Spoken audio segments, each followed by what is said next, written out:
Everyone, welcome. So great to see so many wonderful faces. We like to start our Regenerosity webinar sessions with a few breaths together, which helps us to align across the oceans, across the lands, because we are calling in from all over the world. So let's take a moment to have 3 deep breaths together. And I invite you to make it loud.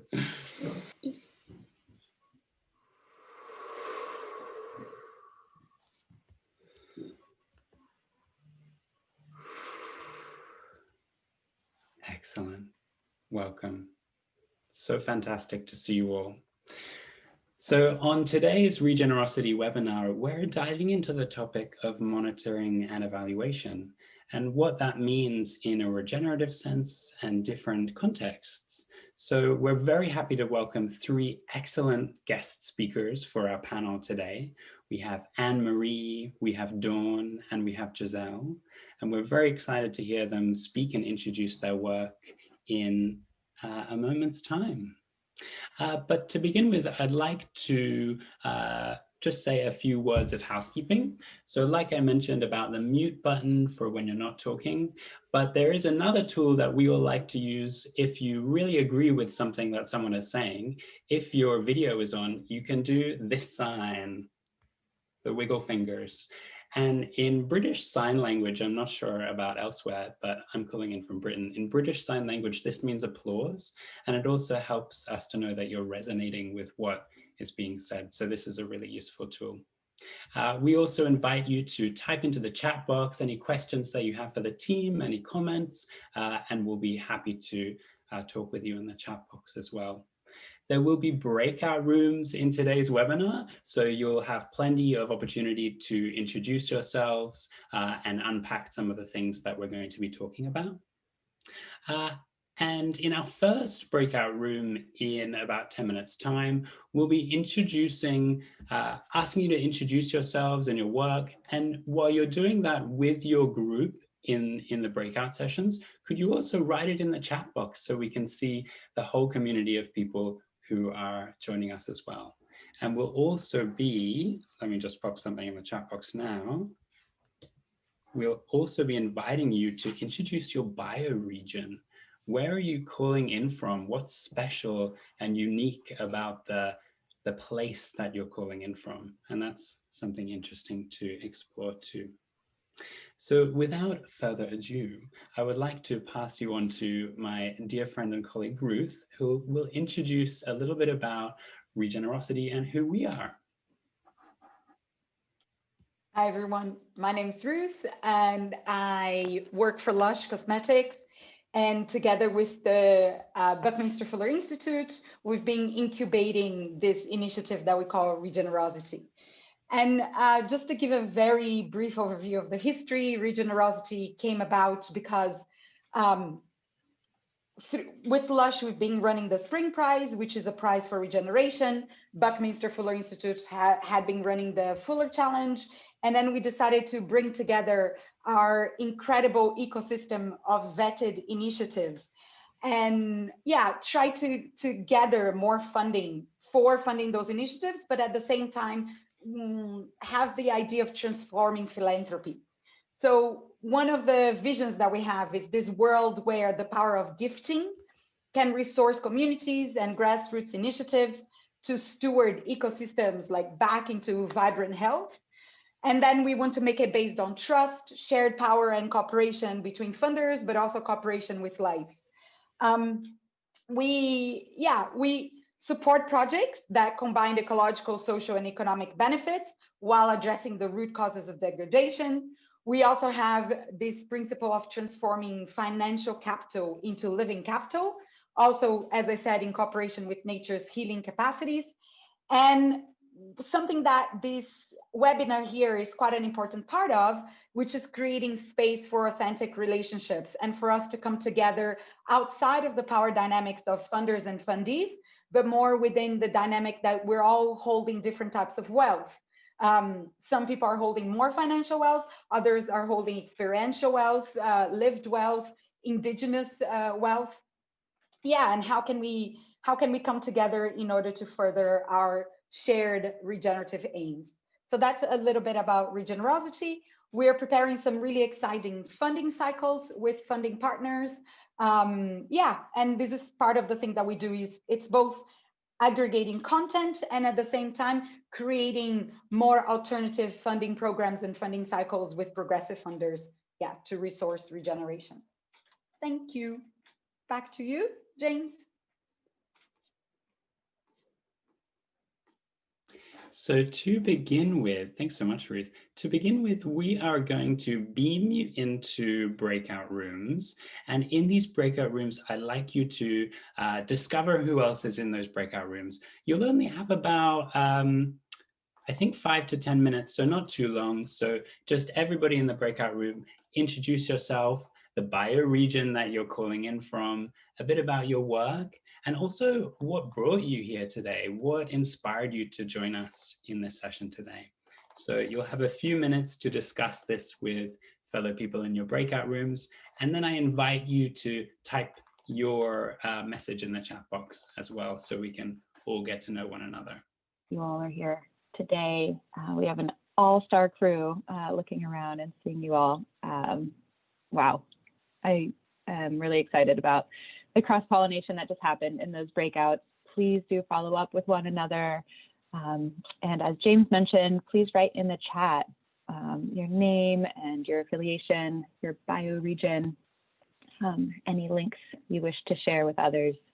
A big part of why we put this together is to help the network of regenerative leaders see itself and know itself. So please do reach out to one another and further strengthen this community. We're here to talk about monitoring and evaluation, and especially those of us working in a regenerative design context, or those of us who are practitioners or exploring ideas of permaculture principles and how we apply that to philanthropy. We often think of monitoring and evaluation in quite a, we encounter monitoring and evaluation in a static way. Often we might see reporting and forms as a thing that we do as a secondary part of our work. So we're here to explore how we might embed monitoring and evaluation tools and principles that are useful to the regenerative movement and help also to build the regenerative movement, and how we can use monitoring and evaluation practices in a way that helps to build evidence for the movement and in a way that is practical and brings joy and is useful to the practitioners as well. So we're looking at how we can shift from perhaps a more static approach to more of a dynamic and developmental approach. And the word developmental really speaks to what we hope to achieve in the regenerative movement. How can we embed development as a core element of regeneration and a core element of our design inquiry? So we'll be exploring from a few of the wonderful speakers that we have on our panel today. We'll be exploring how their practices, how their work we might bring into our own work. And after we hear from our panel guests, we'll be doing another breakout room where we invite your thoughts. And we'd really like to leave today with a bit of a collection of the communal wisdom that we have here in the call. We'd like to invite in your thoughts and your tools that you use and you find very useful. I'm going to introduce the speakers that we'll be hearing from today on the panel. Doran Cox is a farmer working on his 250 acres organic family farm in New Hampshire. He's the founder of Farm OS software and Farm Hack community. And he's also the founder of Open Team, and he can introduce more about himself in just a moment, but we'll also be hearing from Giselle Bowman and Anne-Marie Mayer. Dorn, would you like to introduce yourself, and then we'll dive into the other speakers? Sure. So we'll do about 5 minutes. Does that sound about right? Beautiful. Great. Well, thank you so much for having me here. I think this topic has been really core to a lot of my own work. As you said, I grew up as a farmer, but my academic training is natural resources and systems science. And I'm the research director at Wolf's Neck Center for Agriculture and the Environment in Freeport, Maine. And as you mentioned, the founder of Open Team, which is what I'd really like to focus on for today's conversation, because it really is addressing some of the core challenges of how, so this measurement question is also a reflection of how we see ourselves in the environment, and that really agriculture is our reflection of our understanding of that, as sort of the manifestation of how we interact with the environment. So it's our feedback mechanism. So I'd like to put a little bit of a sort of the concept out there that we're essentially creating extra nervous systems for the natural environment for us to both act individually, but also then collectively. So I'm going to do a quick screen share and walk through, because it's a large topic, and to represent the Open Team community, it really is about community and a shared endeavor. So let me quickly do that. And I'm so pleased to be able to have this conversation with the other panelists, because they each represent another piece of it.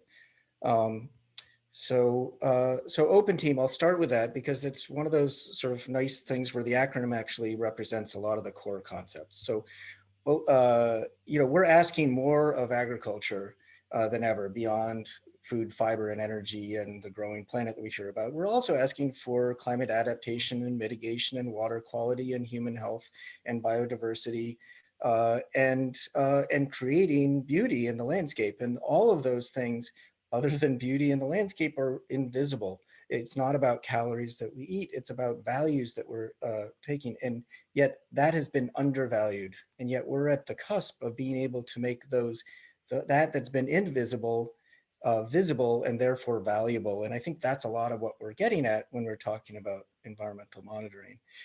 But part of that is realizing that agriculture isn't a rural enterprise, but really a shared human endeavor that defines us, just like deep space exploration.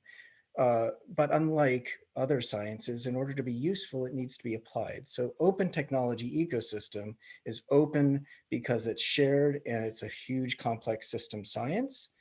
From the microbiome to the biosphere, technology ecosystem, in that it's not the technology, but the communities that need to come together to describe that and to turn that into action. So agricultural management, because none of this is useful if we can't translate that collaboration into action. And so that's what Open Team is about. And we started with a representative members within those ecosystems to found this project hosted at Wolf's Neck Center. And we've been expanding that network to represent farmer and rancher networks and government agencies and marketplaces and research universities and farmer and rancher networks and technologists. So again, this shared endeavor that requires a new system science that's based on precision, moving from the idea of agriculture being about scarce resources into agriculture being limited by our knowledge of the system. And that's actually a public good. And so creating a system, and actually a non-rival good, by using more of it, we can actually expand our common understanding. And so creating tools that empower improvement in the landscape is what Open Team is about. And starting with this really impressive tech ecosystem to do that. So we now have access to AI and IoT and remote sensing and yet it's housed in all these different kinds of forms that haven't really been designed to actually work together. So that's really what we're about. And so stitching that together on the technology side with the related communities around the ecosystem, but recognizing again that we need to build a network of networks where it's applied, using systems design and human-centered design to match up across scales, geographies, cultures, and to make it useful.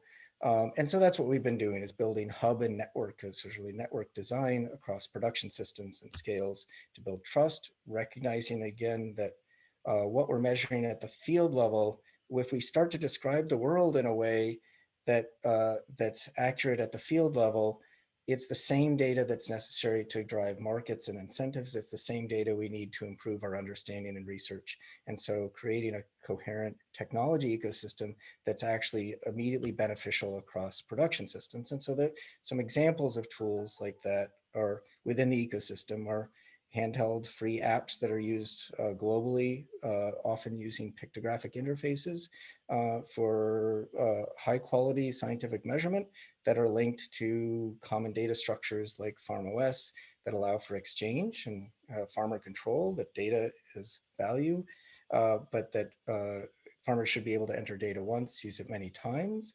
and then also be in control of their work.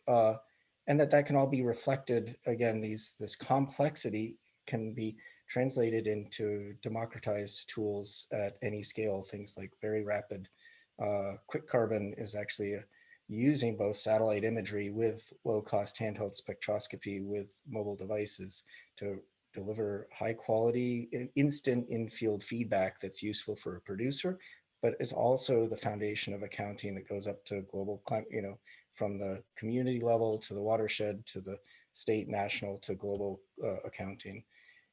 And we just have a wonderful, rich library to start to pull from in terms of sharing not just technology, but also language and interfaces, and creating visual languages to communicate our intent that transcend individual platforms. And so we're seeing that come together and recognizing that often we've been limited by, say, we're measuring a practice or we're measuring an outcome, but really this dynamic nature is what's exciting right now, is that we can tie in-field observations and our desires for how to share with our neighbors with a feedback system that starts with a certain practice, measures an outcome, and then modifies that practice, and that all can roll up and be reflected in our high-level principles or agroecology principles or what have you. So the tech, and I'll leave you with all this, is again, is a reflection of our understanding of our world, and that technology embodies the values that we want to create. And so I think we have a really amazing opportunity to meet with the urgency to link on the ground action and with informed data-driven story sharing, again, bridging all those. So that was hopefully not too far over, but thank you so much. And I'm really looking forward to the dialogue. Excellent. Thank you, Doran. And Doran actually works with Regen Network. Dr. Giselle Bowman is from Regen Network.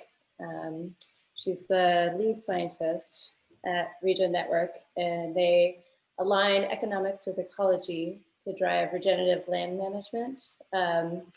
She's a doctor in biological sciences, landscape ecology, and leads the integration processes between the ecological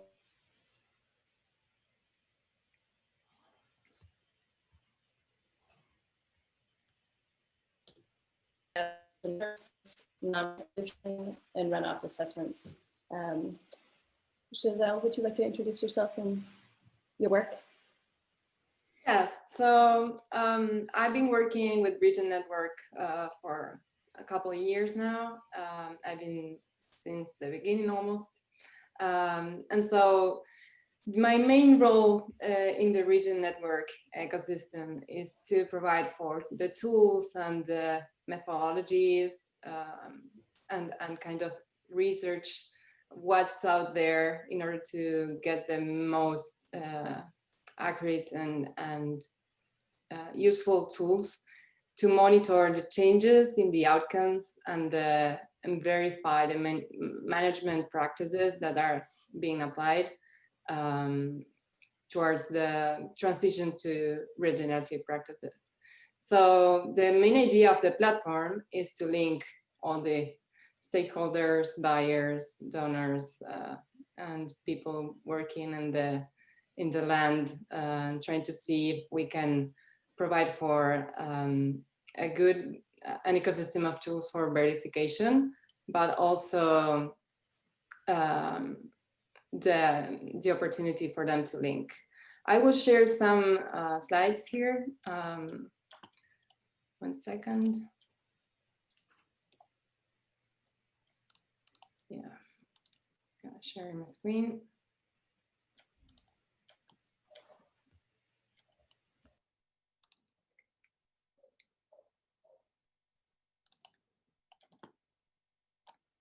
Okay, so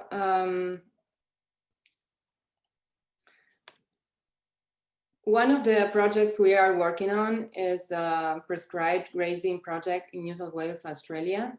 So I want to show you some things we are doing with satellite remote sensing. We are measuring the soil organic carbon by calibrating the satellite imagery from a free open source satellite constellation provided by the European Space Agency.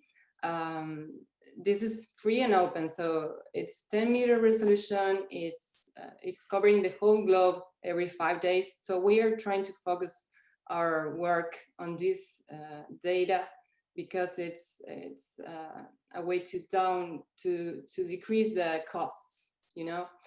So what we are doing is we calibrate the spectral information from the surface to by using some minimum ground sampling, which is like 10% of what is required with a traditional exhaustive sampling.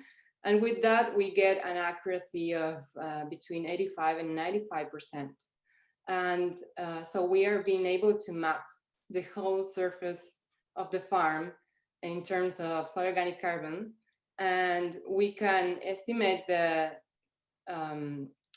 stocks, not only the percentage, but the stocks also by getting some ground truthing information for the bulk density. And with that, sorry, this is what's happening here.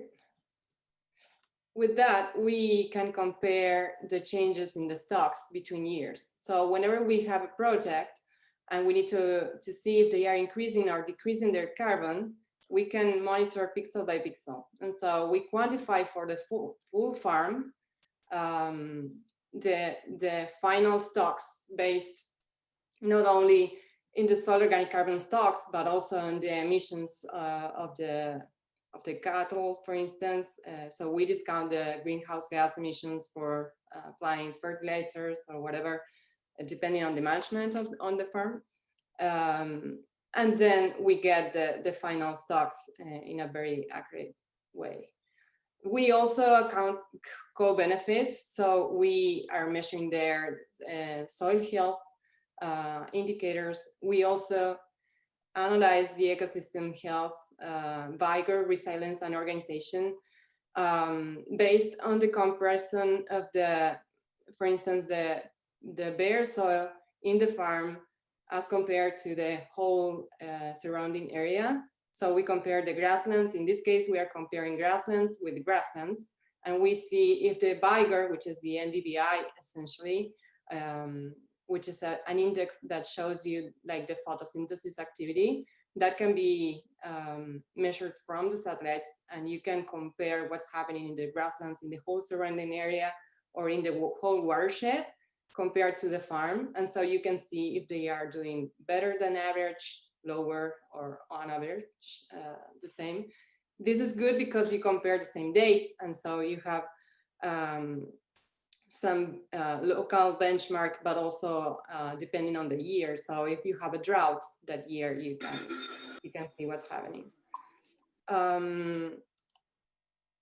We are also analyzing the animal welfare and some other co-benefits. And I wanted to show you another example where we are monitoring the grazing in vineyards because the sheep are increasing the soil organic carbon when they graze in vineyards. And so with the NDVI, we are being able to monitor and verify that the sheep are actually going and grazing. So you can see here, for instance, in this GIF, the difference in the NDVI.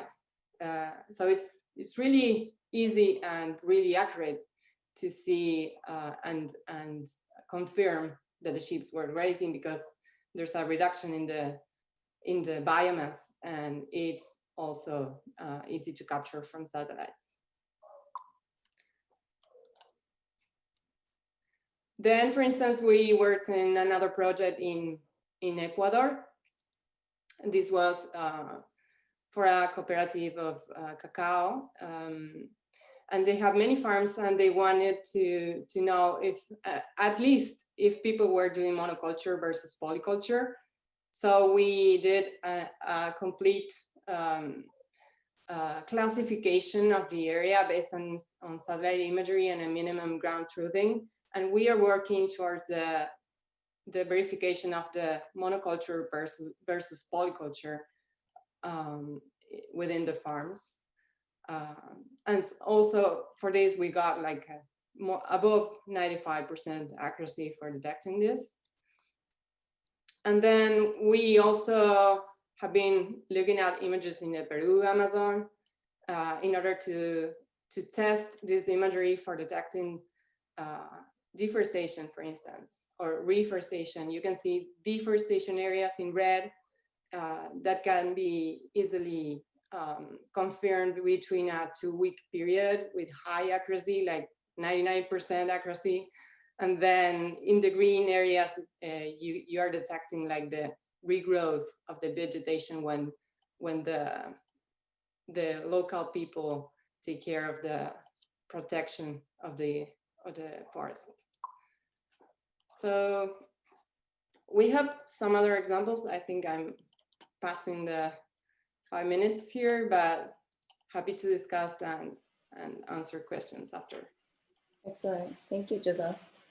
And our last guest speaker is Anne-Marie Mayer, and she comes to us from the Malawi's permaculture school, as well as she's working with Kate Swearingen to build the permaculture evaluation toolkit. She's a nutritional consultant and has extensive experience on links between agriculture and nutrition, and that's based specifically in the Global South.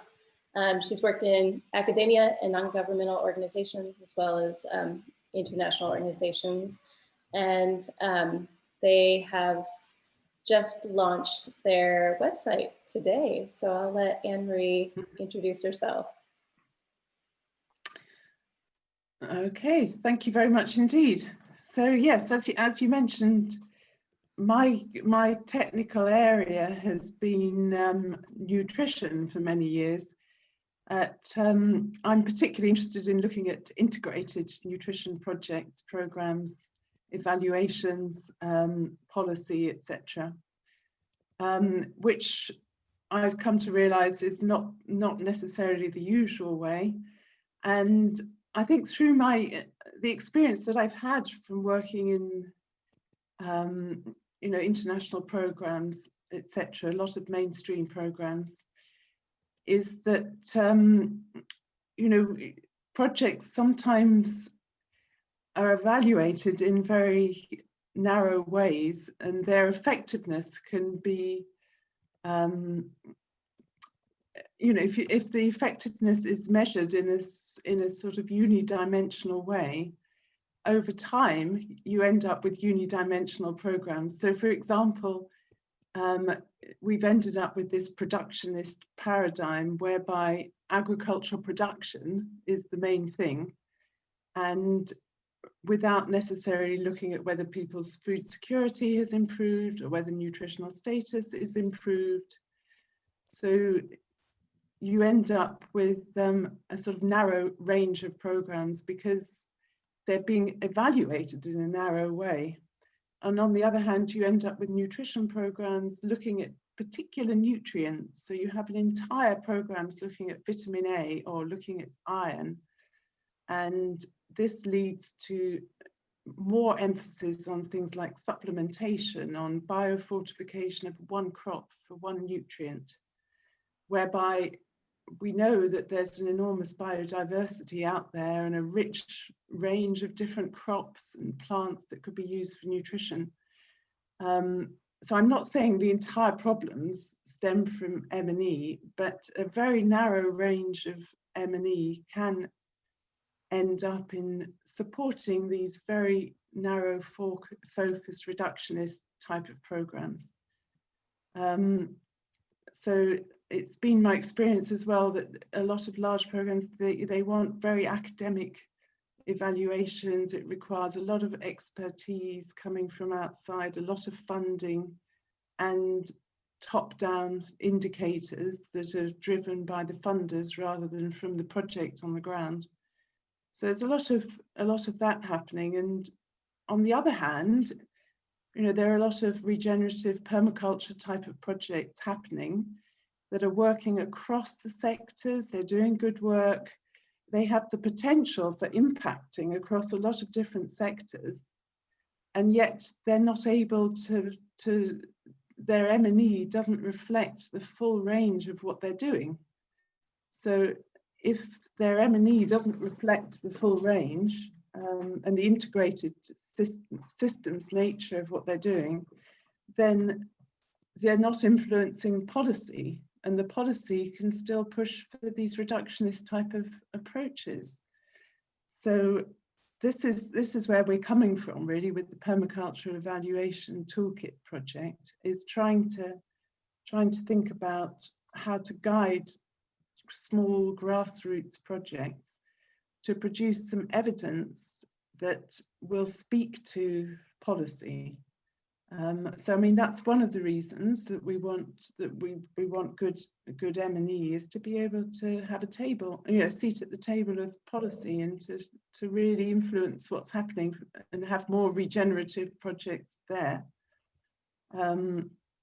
So that we say, well, that's one of the reasons, but I mean, we also want good M&E in order to improve our projects and programs themselves, and to understand what the community wants, and to make sure that, you know, we're learning and we're improving for what the community wants. And then, you know, another reason would be around getting funding. So hopefully, you know, our M&E systems are not built solely to attract funding, and that the other purposes can all be wrapped into one M&E system, so that we're not having this sort of top-down, dictated by the funder situation. And so our challenge is to meet somewhere in the middle. We want to have projects that are good for the participants, and that there's a lot of variety, and it's coming from the grassroots. And then on the other hand, we also want to be able to have a seat at the policy. So for that, we need to try and collect data that's going to feed into the Sustainable Development Goals, for example. So how to support a lot of small projects to be able to be adding to that evidence base. So that was our motivation really, coming for this permaculture evaluation toolkit project. So it's got this marvelous acronym PET, so it's our PET project, and the project is small, very small scale at the moment. Myself and Kate, who's Swatridge, who's on the call, and it's hosted by the Schumacher Institute in collaboration with the Permaculture Association. And it's early days, and what we're doing at the moment is working on an introductory module and on a nutrition module, and the idea is to build it up so that we'll have modules across different sectors, livelihoods, environment, health, for example. And the idea is to be a very simple to understand step-by-step guide, so that small projects can start to produce the M&E that they need themselves. One, to build into this policy arena, and to be very participatory, and what the communities want themselves. So that's our challenge, is to try and build something that serves those different purposes. So I think what we're looking at is, not just promoting the indicators that have been internationally validated, such as dietary diversity and food security measurements and agricultural production system. We want to use them, but they need to be really validated and a bit flexible for what projects are actually doing themselves. So, as I say, we started with that, but what we're also doing is trying to help projects go through the actual project cycle. So thinking about needs assessment, how do you do a needs assessment? How do you develop your theory of change, understand what your objectives are? And once it's clear how you're expecting your project to meet its objectives, then you can start identifying what indicators and what measurements are going to make sense. So we want to guide people through all these steps, and then ending up with data. What do you do with the data? How do you store the data? How do you make a report? And then ideally, how to advocate with that data. So it's quite ambitious to cover all that and make it very simple and straightforward as well. What we want is for projects not to feel overwhelmed by the idea of M&E. So quite often projects are super overwhelmed, not necessarily helped by having no funding for their M&E. We need to have properly funded M&E as part of a project, so that they're encouraged to go through these steps, build the theory of change, really understand what they're trying to do, work in a participatory way with the communities to identify indicators, and then do some surveys, work out how to gather the data that they need. Interesting to hear the previous two speakers talking about these landscape levels, how to get this, some data on soil, how to see what your production has been like, but also how is it affecting people? So to know how things are affecting people, you've got to talk to them. You've got to talk to your population you're working with. So what we're doing also as part of this project is setting up what we're calling a community of inquiry. And there's various parts of this. So it's permaculture projects and regenerative agriculture projects will be welcomed in as well. So the idea of these projects is to start trialing the materials as we develop them. We're inviting research scientists and sectoral experts to develop the different modules. We're also developing a panel of funders, and we started talking to funders about what's important for them, what data really convinces them to fund projects, so that projects can start to gather the data that the funders want. And also policymakers, what kind of evidence do they find useful? What is convincing for them? So we're bringing these different groups together to help us with the toolkit, basically.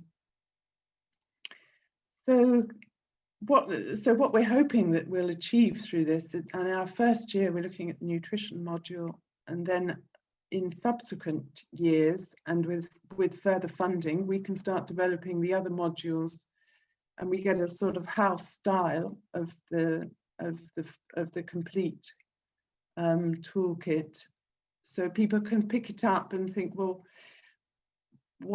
which parts of this are appropriate to what I'm doing, and how the system, the different components become greater than, what's the expression?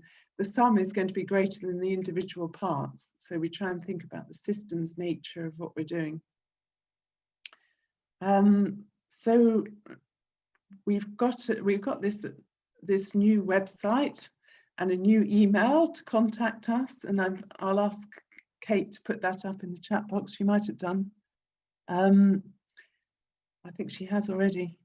So do get in touch with us. And as I say, we're looking for people from all those different groups, and be interested to hear some of your thoughts on all this conversation today.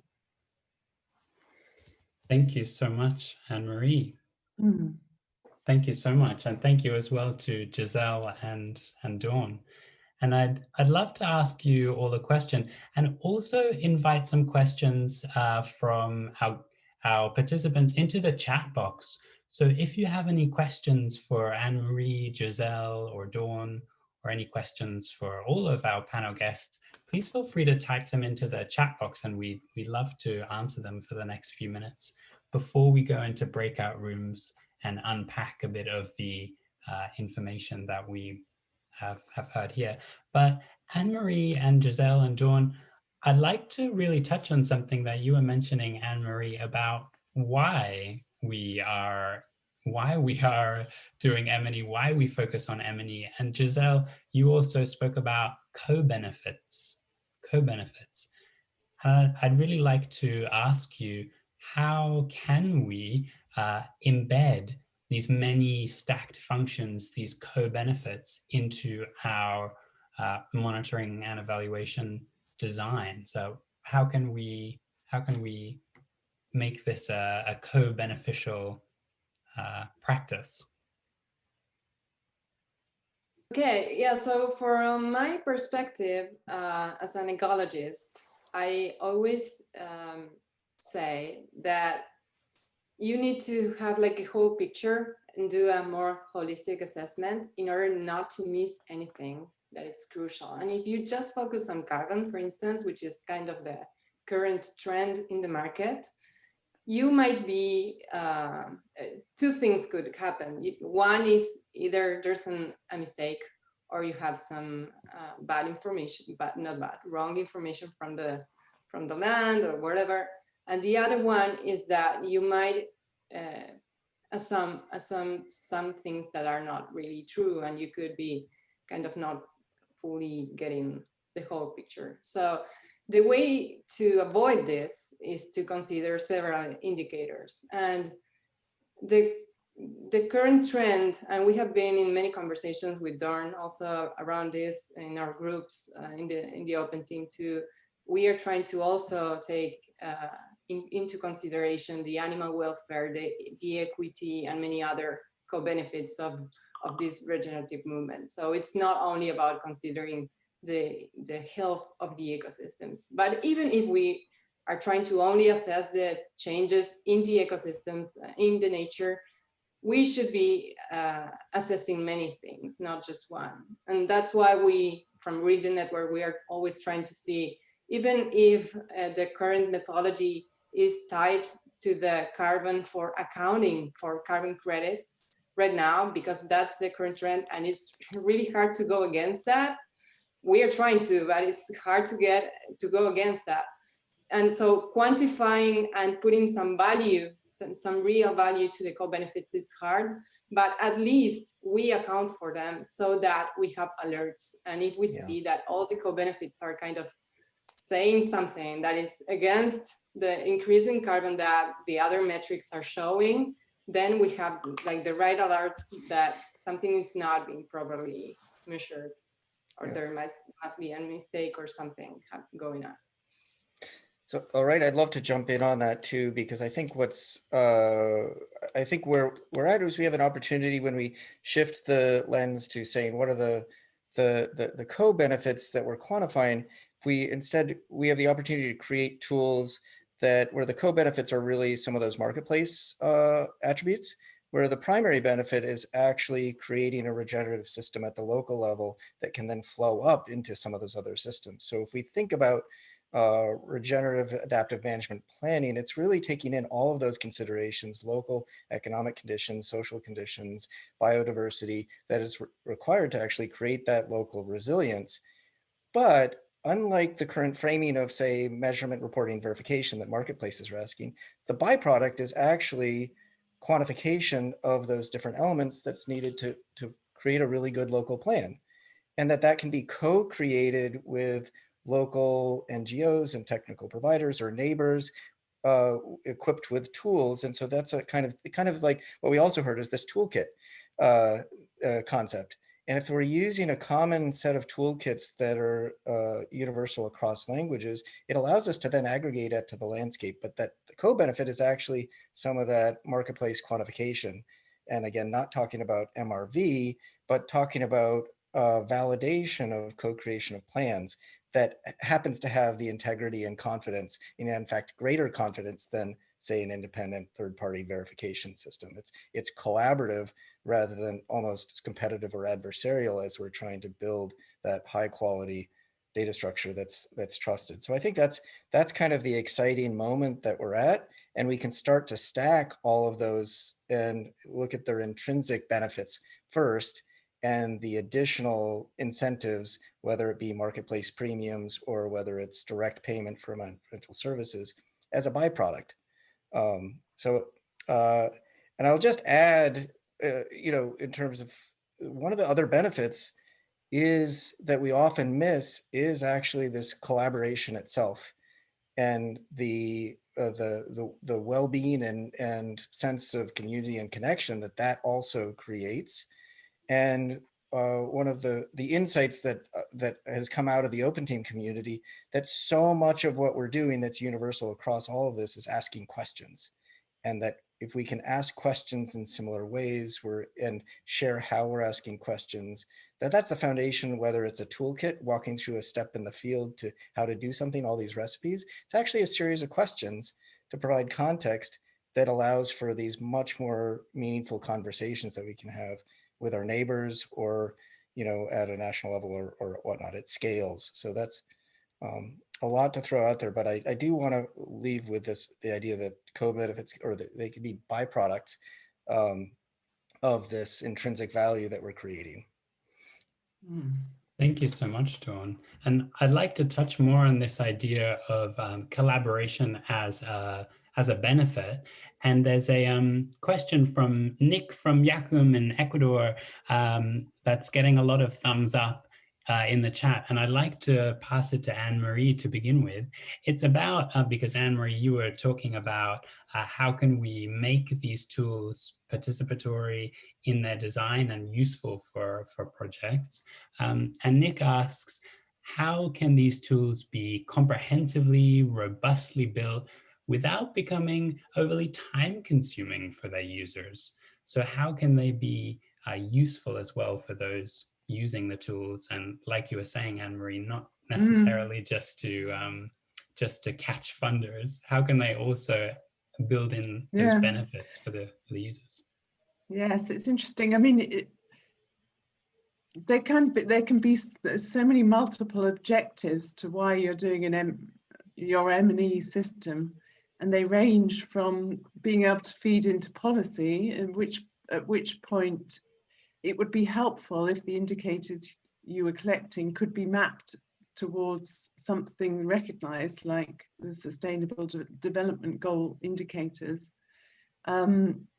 So to influence policy, we've got to talk something of the language of some of the policymakers, ideally. And what would be helpful would be for small projects, grassroots projects, to network, communicate, set up groups such that some of them are collecting similar data, so the sample size starts to increase, it starts to look a bit more convincing rather than one tiny project. We need to have fairly large numbers of things to be convincing. So there's that, on the one hand, there's that sort of thing, and on the other, it's these really participatory approaches, because we want to do what the community wants. And say, well, what would, okay, we're thinking about livelihoods, or we're thinking about nutrition. What does success look like to the community themselves? And ideally, these two different approaches are not going to produce something completely different. But nevertheless, we'll probably end up with a mixture of different things. Some indicators we're measuring to try and join with other projects, and some might be really bespoke exactly just to our project. The community say, well, what's really important to us is something, I can't think of an example, but something that seems obscure to another one. But so I think that's our challenge, is to really work across those different levels. And I don't think it's going to be that difficult in the end if we start talking to each other and getting some measures and some metrics, and talking to funders as well. Like, what is this? Why on the PET project we're talking to funders, like, what would be convincing to you? Would it be convincing to have, to have very qualitative indicators? A women's group say that their time has been saved through this new innovation. It means that they can now feed their children better. This is the sort of things that I've sat down with villagers and they say, but it's not one of the set indicators, but it's kind of pretty convincing. So we got to have dialogue with the funders, say, well, this is what the community thinks important, and so we'd like to report on that. So I think there's a lot of dialogue to be had. Yeah, completely. I'd like to ask Giselle as well too, how we navigate that. How do we navigate what's important for communities individually? Because I'm sure, Giselle, as an ecologist, there is so much uniqueness in place, right? But how do we balance those uniquenesses of each individual place with creating something that can be aggregated, that can be shared across all monitoring and evaluation? Yeah, so I think from my perspective, science reached into a point where there's kind of a gap and a disconnect between all the knowledge that it's out there in order to take into account all the complexity of the different systems and the different needs from the different people and the ecosystems themselves in order to be healed. And so we are coming from some decades of trying to narrow down the complexity and simplify everything. So that's kind of reflected in the way we do agriculture and the way we handle everything. We try to simplify it so then we can manage it. And now there's enough information and enough scientific research in order to take into account all the variables and do a complex assessment. We are also using machine learning. We are using these amazing satellites covering the globe every 5 days or 10 days. And we can deal with the complexity. So we always think about something that would be like nested and built in a way that it can handle the complexity. And we are trying to create some tools out there in order to put out there in a way that it's open source. And we are claiming everything to live in our platform to be open source. But that would be just an initial example of what we are trying to do in different use cases. But the idea is that the platform itself will help to link the scientific community and increase the local research. And so that every community or every group needing some type of assessment or monitoring, and with different requirements of rigorosity, for instance, could transparently create a methodology that allows for accounting the uncertainty from that methodology, and also let them use it and provide it open source for others to use, and it could be calibrated locally. And so we are trying to, yes, as I said, to navigate all the complexity, but the goal is to deal with it, not to erase the complexity or reduce it.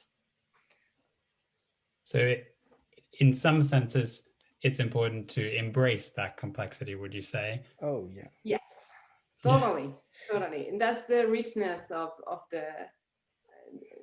using all these tools and all this technology and all the power of different minds coming together and building something that is more complex, and so we can now deal with it. It's not like we are individuals, and so this type of groups are really useful, and all the brainstorming and all the scientific improvements in the past 5 to 10 years, I would say, are moving towards that. But there's kind of many of these technologies are really nascent, and so the link between the reality and the needs of the people to the researchers and the universities, it's kind of, I see there's a gap, but it's not too far away from building the bridge. And Giselle, I would say that that's one of the opportunities here as we talk about the complexities, that the social platform is more important perhaps than the technology, and ties in with building trust in that relationship. So as technology evolves, we're not driving those social systems with technology, but we're accessing available tools to meet those needs. And so creating that design process that's really, we started with the user-centered design sort of concept, but we're really moving more to a system-centered design. So we want personal outcomes, individual outcomes, but we also want social and larger scale social and ecological outcomes as part of that co-creation. So I think that's really important as we build, that it's not about the individual widget, it's more about the social network that's managing the richness of that community and diversity at the ground level, and that we can use tools. That's just kind of what I was getting at. The tools we use in terms of social platforms can bring us together and embrace that technology, or try to isolate us and sort of separate us. And so I think that's really embedded within, the code is essentially a way of expressing our understanding of the system, social systems or economic systems or environmental systems. And so I think that's kind of our opportunity, and why open source is a start, but not sufficient by itself. It also needs this additional context. And scale neutral solutions is part of that, is where you say, what if we develop a system that's going to work in Malawi, is going to work in Iowa, is going to work in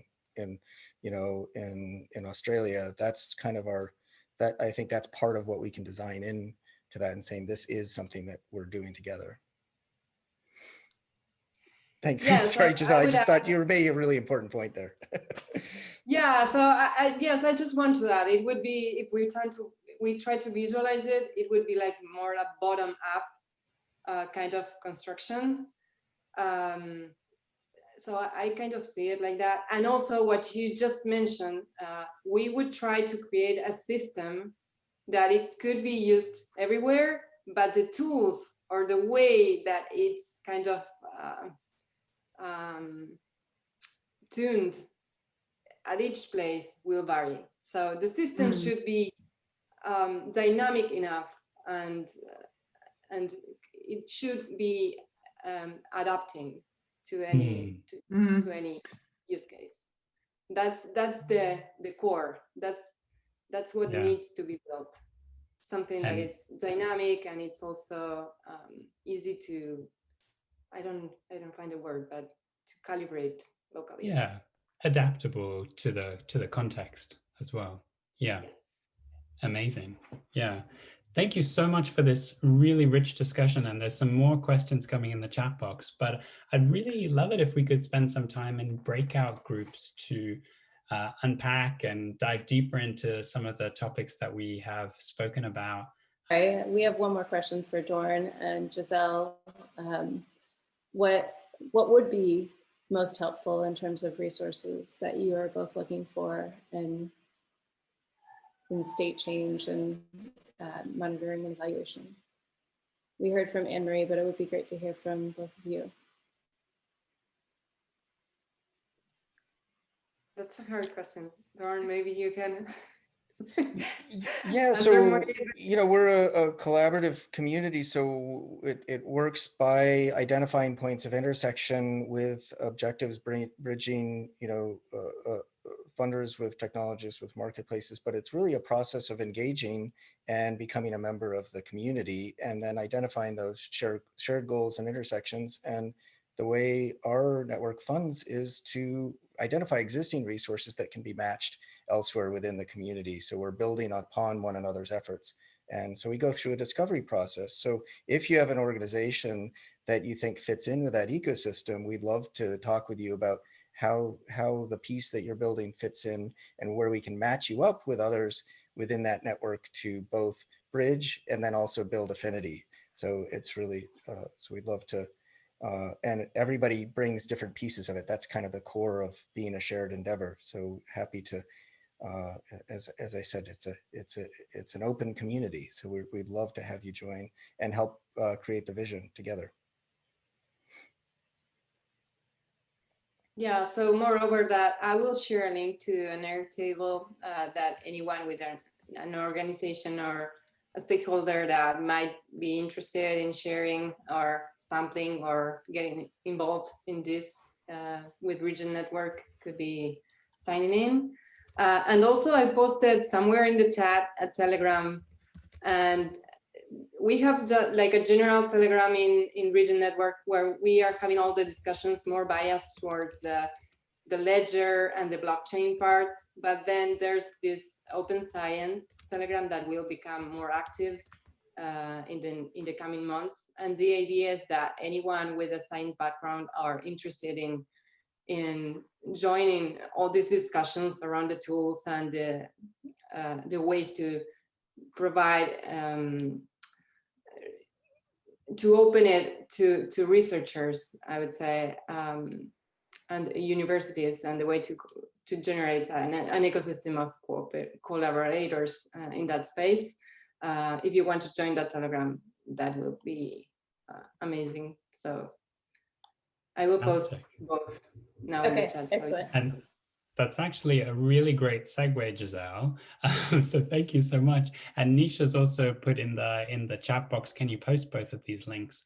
Well, funnily enough, we'd love to jump into breakout groups now. And this next breakout group session is about harvesting all of these great spaces and tools and conversations that we've been having. So if you can put in any links like this that you have, any links to tools or to papers that you found really interesting, that's what this breakout group is for. So we're going to beam out in a second, and you are very welcome in each breakout group to choose a scribe. Thanks, Faith. Yeah, so Faith has put a document in the chat box, and one scribe per group can type in this document as well too. So we're just harvesting those tools, those resources that are really useful for you. We'll have about 8 minutes, so not too long. So it's like a speed session. See you soon. And Faith and I think, are going to stick out of the breakout group. So if you have any questions, we'll be here to answer questions. It was really interesting to hear, you know, I get the impression that every single person on this call has their own perspective and angle on, you know, what is happening in the world around these concepts and what is happening in their specific context associated with these topics. Yeah, it's kind of hard to grasp how, you know, 50 of us, let alone 7 billion of us, can be holding all these different perspectives and yet try to pull together something that's coherent and whole, that uplifts the people on the ground to be making the changes and supporting them financially and culturally to move in that direction. Yeah, absolutely. And as Phil just said, we could spend an entire day, an entire week harvesting these hive minds. I mean, just with the 60 or so people that were on this call. Would love to hear from one other person.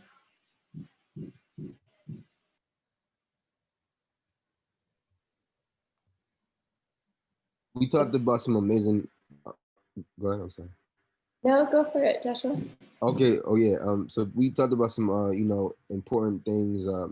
Brought up the United Nations SDG strategies, which is a great framework to scaffold, you know, research. And then one in our group, Phil, mentioned some of the language is tough to digest in the beginning. So like, let's say you're not coming from a regenerative background, I think a shared language is necessary for on-ramping a short time, which may be helpful in the future. Just something out there, but as two main things, just in terms of how to create abstraction to create synthetic connection. You know? Absolutely. Building a shared lexicon so that we're all understanding each other is really important.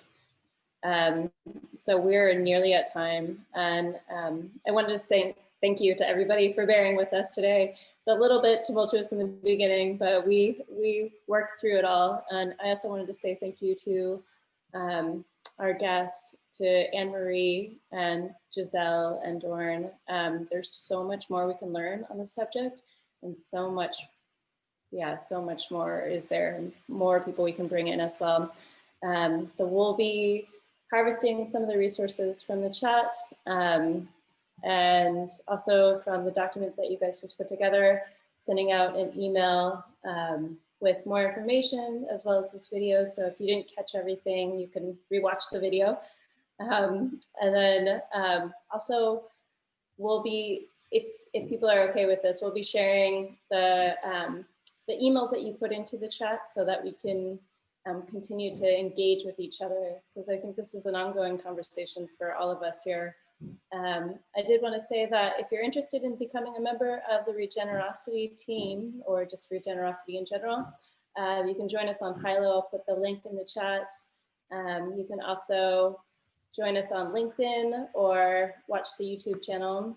And then all of the donations that we receive, if we receive any, will go towards the Malawi Permaculture School for the next couple of weeks. So we always donate whatever resources come in from these webinars towards the groups that we're featuring. So I wanted to again say thank you to James for improvising, and to all of you for being with us and yeah, just sharing with us. And again, I'll put James, were you able to put the links in to the chat? We can put the links in now to the chat. And then, yeah, please do reach out if you're interested in finding out more. Our next webinar will be on December 17th, right before the Christmas holiday. And we hope to see you all there. Again, thank you. If you guys want to come off chat and just one word of gratitude. Thank you. Thank you all so much.